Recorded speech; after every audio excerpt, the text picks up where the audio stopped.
Well, it's not a complicated book. There isn't a lot of science in there because when I originally started to write the book, I had about 300 pages, and there was a lot of scientific information, and some of it was controversial. A lot of the science um, in those days it was abstract science. What's taking place now has proven that. I mean, I remember there was a professor from Harvard many years ago. He said that a healthy meal was a hamburger, a milkshake, and French fries. And he was a professor of nutrition at Harvard Medical School. His name was Frederick Stair, and I knew that was ridiculous. And when I was going to school myself, I had a discussion with a biochemical professor.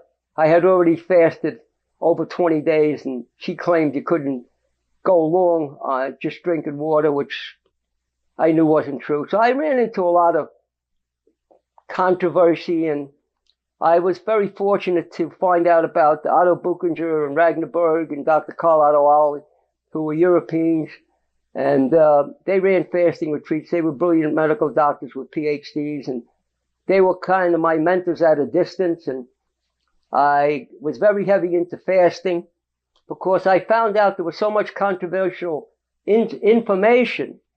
And so I just stuck to the science, studied Guyton's book on physiology and all these books on science and physiology.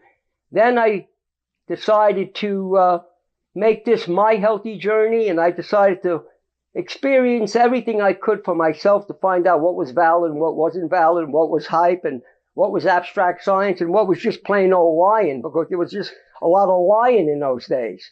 There was a lot of people making claims and they just weren't doing it. So I was an athlete. At one time I was competitive weightlifter, not a bodybuilder. I'm not into bodybuilding and all that vanity that goes with it.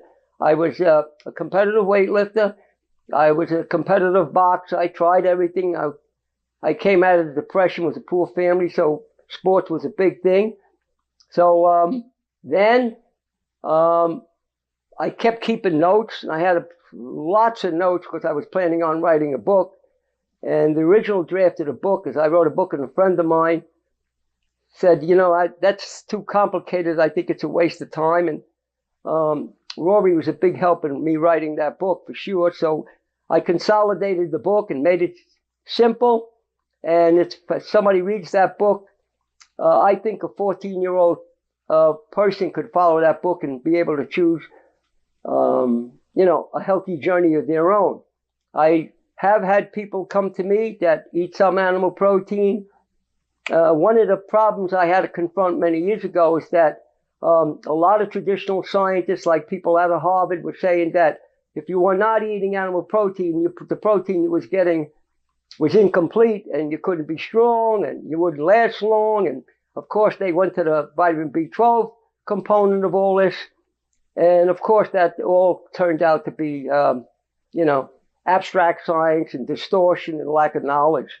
So I did a lot of long-term fasting. I fasted over 40 days twice, and over 30 days 5 or 6 times. I'm not sure how many times it was, to be perfectly honest with you. And that enabled me to get to be very comfortable and on a raw food diet. I didn't eat a lot of food. It actually brought me into caloric restriction. And it was a big transformation for me because I was 200 pounds of solid muscle at one time.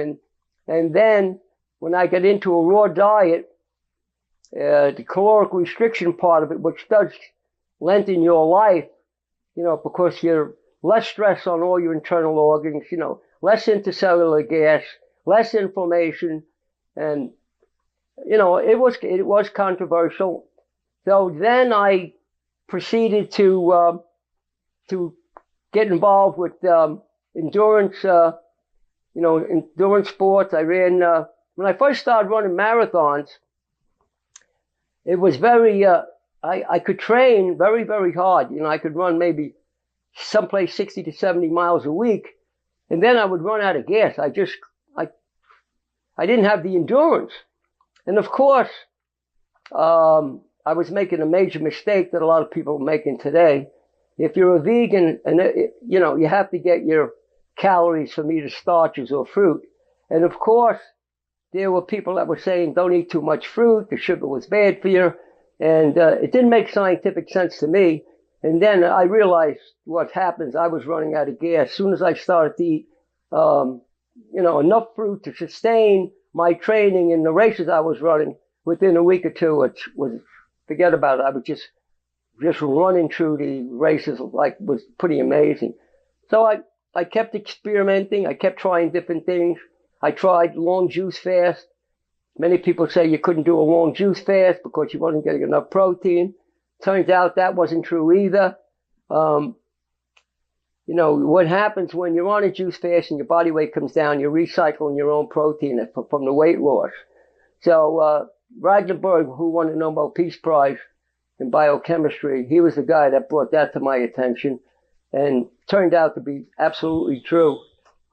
A lot of information that was around in those days, and even today, it's still not complete. It's still not what I have found out to be true. And I mean, I don't really try to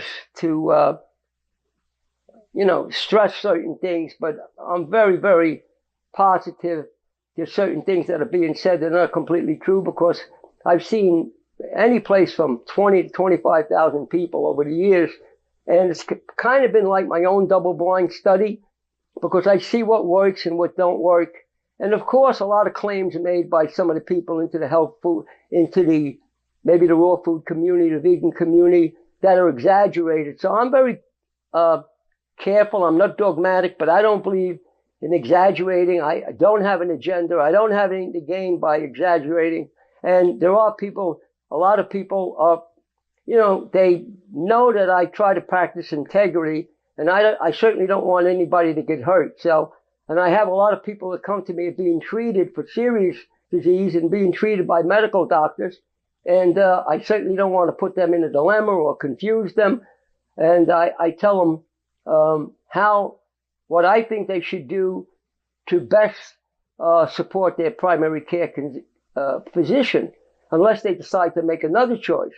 Sometimes people make other choices, and then I take a good look to make sure they are emotionally, psychologically ready to go out into deep water, because to overcome some of these serious diseases, it's not as easy as some of the people try to make it that are on the internet. It's just not that simple, because they talk about success, but not too many people talk about failure. So I've always been aware of people that were not successful, and a lot of people definitely were. So that's when I decided to write the book, Your Healthy Journey. And the reason I wrote that book is because I want people to realize that your body is the healer, and nothing gives you energy. Something only takes it away. Now, that might sound like an outlandish statement. What I mean by that, the food you eat generates energy through the Krebs cycle. It does not give you energy directly. But if you're eating the wrong food, if you're eating late at night, eating heavy foods, and eating fried foods, that directly takes energy away from you by putting a burden on your body. So, and your body is the healer. Now, nobody can facilitate a healing in your body if your body is not alive. They can only help it.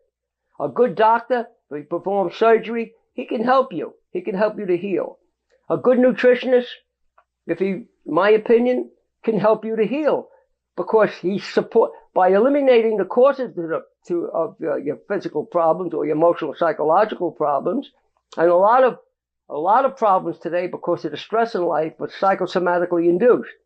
As you know, epigenetically, what your spiritual beliefs, the thoughts you entertain, become a reality in the way your genes epigenetically are expressed. Just like Professor Randy Journal said in DNA is Not Destiny.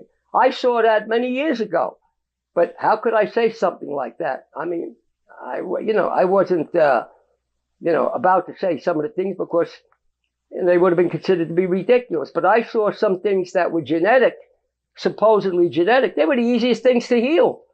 If people eliminated, the processed food, or went deeper into the box and were able to detoxify their body, clean up their liver. The liver performs over 500 different functions. To clean up the upper and lower GI tract. The lower GI tract is important, but the upper GI tract is more important, in spite of what some people think. If you're a colon hydrotherapist, you might disagree with that. But if you clean out your lower GI tract, that 18, 19, 20 feet of the upper GI tract could be, have a lining in it that you're not just going to get out that easy. So you have to, and that's where you either absorb your nutrients through those villi, or you could absorb the gas from fermentation that's in the small intestines that Otto Warburg is talking about. Cancer is caused by fermentative, non-oxidative respiration. People think that comes from eating an apple. That's preposterous. That doesn't come from eating fruit. That is ridiculous. But, it's people, when somebody gets on the internet and they sound intelligent, people will start repeating it as if it was a fact.